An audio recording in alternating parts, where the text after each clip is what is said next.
안녕하십니까. 2023년 1월 31일 최병무의 팩트 시작하겠습니다.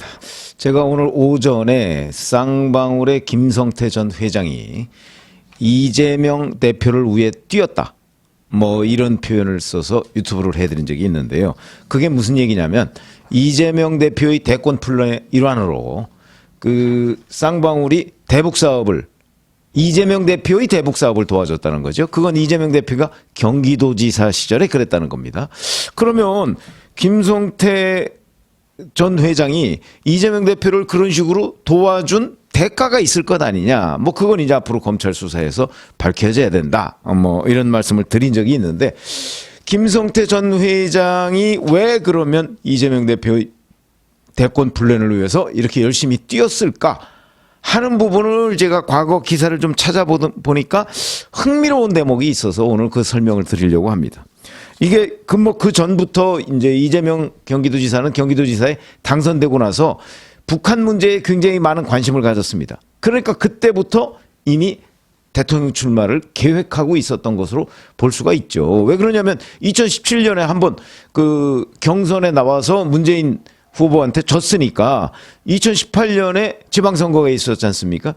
그러니까 그때 이재명 지사는 지방선거에 나오면서 내가 경기도지사를 거쳐서 대통령이 되리라, 문재인 대통령을 이어서, 이렇게 생각을 한 것으로 보입니다. 그러다 보니까 경기도지사 되자마자 대북 사업에 굉장히 열심히였는데, 여기서 참 묘한 부분이 있습니다. 문재인 대통령의 청와대에서 이재명 경기도지사를 견제한 것으로 보이는 흔적이 있습니다. 이런 것들이 이제 굴러가다 보니까 이재명 경기도지사가 더욱더 대북 사업을 강력하게 추진했고, 그 과정에서 쌍방울 그룹의 도움을 받게 된 것이 아닌가. 왜? 이화영 평화부지사 때문에. 이화영 평화부지사는 쌍방울 그룹과 관계가 돈독하고 아태협하고의 관계가 또 굉장히 돈독했었죠. 이런 문제 때문에 이렇게 다 엮이게 된 것이 아닌가 하는 것이 있어서 제가 뭐 팩트 조각을 이리저리 이렇게 엮어서 한번 설명을 드리겠습니다. 자, 2018년 9월에 남북정상회담이 있었죠. 근데 그 9월 16일에 남북정상회담 참석자 명단을 청와대에서 발표를 합니다. 이때 공식 수행원이 14명, 그 다음에 각계각층 인사로 구성된 특별수행원이 52명.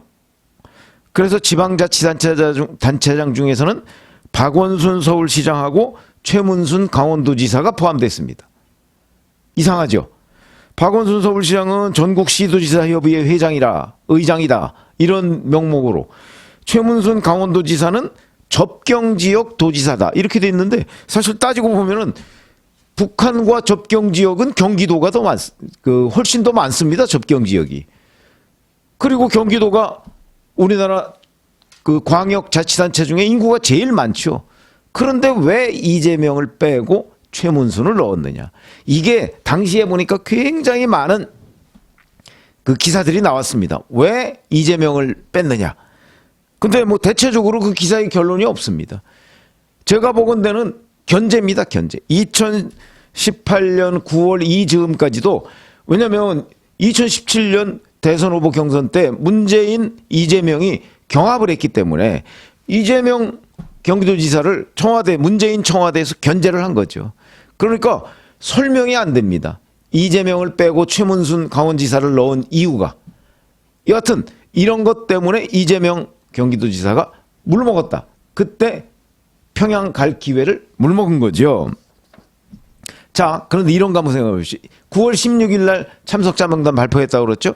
9월 12일에 경기도의 이화영 평화부지사가 기자들한테 이런 얘기를 합니다. 이재명 지사가 정상회담 수행원으로 참석한다면 일정이 겹치는 점을 감안해서 방중 일정을 전면 취소할 수도 있다, 이렇게 얘기합니다. 이게 뭐냐면 방중 일정이라는 게 그때 중국에서 하계 다보스 포럼이 열리기로 돼 있고, 여기에 이재명 경기도지사가 참석하기로 돼 있습니다. 그러니까 이게 9월 19일부터 21일이거든요. 그러니까 9월 16일 발표한 남북정상회담 참석자 명단 뭐 이런 거 합치면 이게 일정이 겹치니까, 그러니까 중국 일정은 취소할 수도 있다. 이렇게 돼서 정말 간절하게 자기가 남북 정상회담 수행원으로 참여했으면 좋겠다는 뜻을 공개적으로 밝혔는데도 청와대에서 뭉개버렸습니다. 문재인 청와대에서. 견제로 볼 수밖에 없는 거죠.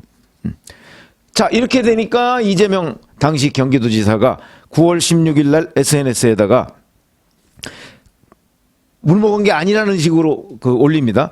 같은 기간 개최되는 남북 정상, 자기 이제 다보스 포럼에 참석한다면서 개최되는 남북 정상회담의 성공을 기원하며 문재인 대통령님, 박원순 시장님, 최문순 지사님 잘 다녀오세요. 이렇게 올렸습니다. 얼마나 속이 쓰렸겠습니까? 그렇죠? 아마 그때 속으로 나를 물먹였어? 두고 보자. 뭐 이랬을 것으로 보입니다. 이때부터 또 더욱더 강력하게 당시 이재명 경기도지사가 대북 사업을 추진한 것으로 보입니다. 기사가 굉장히 많이 나옵니다.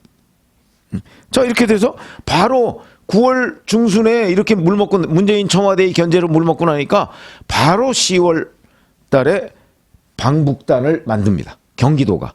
이화영 평화부지사를 중심으로 해서 방북단을 만들고요. 그리고 방북단 북한에 가서 북한의 옥류관을 경기도에 유치하겠다.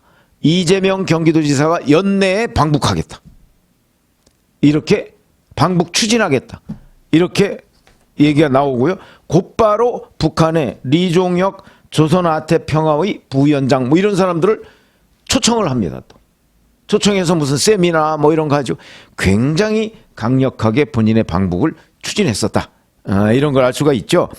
그래가지고 2018년 11월에 리종혁이 옵니다. 실제. 오니까 그거는 뭐 완전 이재명 경기도지사 초청용으로 오는 거 아니겠습니까? 와서 뭐 상당수의 뭐 만남을 비공개로 처리하더니 뭐 평화밥상이라는 이름으로 또 뭐 대거 홍보를 하고 뭐 이런 적이 있습니다. 제가 그 썸네일에 올려놓은 사진도 그런 것 중에 하나입니다. 자, 그렇게 해놓고 이때 리종혁이 이재명 경기도지사를 북한에 와달라 이렇게 초청을 했고요. 그러니까 이재명 경기도지사가 좀 더 큰 그림을 원했던 것으로 보입니다. 자기 육로로 가겠다. 이렇게 된 거죠. 그러니까 리종혁이 육로는 시간도 좀 많이 걸리고 준비도 좀 많이 걸리는데 그래서 다시 논의합시다. 이렇게 됩니다. 이때 왜 육로로 제안했을까요? 아마 정주영 전 현대그룹 명예회장 같은 사람이 뭐 솥대 몰고 방북하고 뭐 비행기로 그냥 쓱 갔다 오는 것보다 육로로 가면 그림이 됩니다. 어차피 이재명 경기도지사의 방북은 자기의 대권 플랜의 일환이기 때문에 역사에 남을 장면을 만들기 위해서 이재명 경기도지사가 폼 잡고 가려고 했던 거죠. 자, 그런데 이렇게 얘기를 하니까 북한에서 이거 시간도 많이 걸리고 뭐 이러게 됩니다. 그래서 연내 방북이 무산됩니다.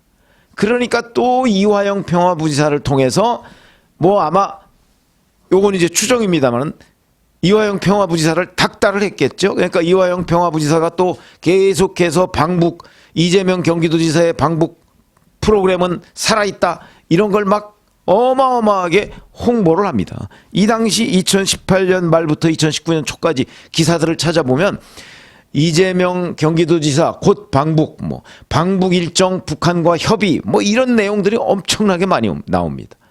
그러니까 이재명 경기도지사가 당시에 본인의 2022년 대선 출마를 위해서 차곡차곡 북한과 남북 문제에도 이재명은 능력을 발휘한다 하는 걸 보여주기 위한 계획을 차곡차곡 쌓았고 그걸로 해서 이화영 평화부지사를 압박을 가하니까 이화영 평화부지사가 쌍방울 그룹과 연을 맺었던 것으로 보인다. 왜냐하면 자기가 쌍방울 그룹에 있었으니까.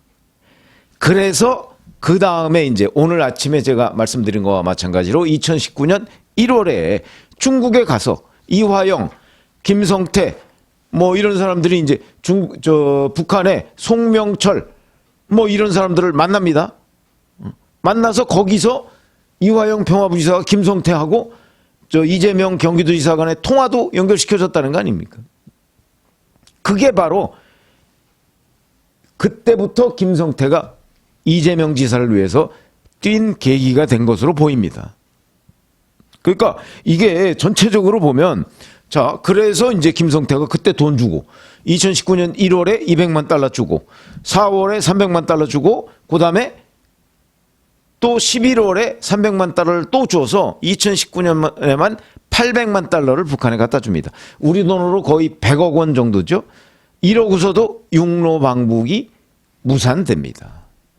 그러니까 정리를 하면 이재명 경기도지사가 문재인 청와대의 견제로 북한에 못 가자 대북 사업에 경기도가 엄청나게 박차를 가하면서 쌍방울과 손잡고 쌍방울이 뭐 이화영 평화부지사가 북한에 가서 얘기했던 스마트팜 사업비 이것도 대신 내주고 50억 대신 내주고 그다음에 육로 방북을 위해서 북한이 요구한 돈도 대신 내주고 이게 뭐 전부 다 사실관계가 들어맞는다면 이것도 제3자 뇌물죄가 될 가능성이 높다는 거 아닙니까? 그렇게 대신 내주고 이렇게 돼서 대북 사업과 관련해서 김성태 전 회장과 이재명 경기도지사가 엮이게 된 것 아닌가. 그러니까 사실은 두 사람은 뭐 직접 얼굴 볼 필요도 없고 이화영 경기도 평화부지사를 통해서 이 사업적으로 연관이 있는 거다. 이런 스토리가 있는 것으로 보입니다. 그러니까 요 며칠간 김성태 전 회장이 이제 입을 열기 시작했다. 물론 변호사비 대납 의혹과 관련해서 입을 연 건 아니지만 적어도 대북 송금 한때 그 태국에서 들어올 때는 자기 돈으로 줬다고 하지 않았습니까?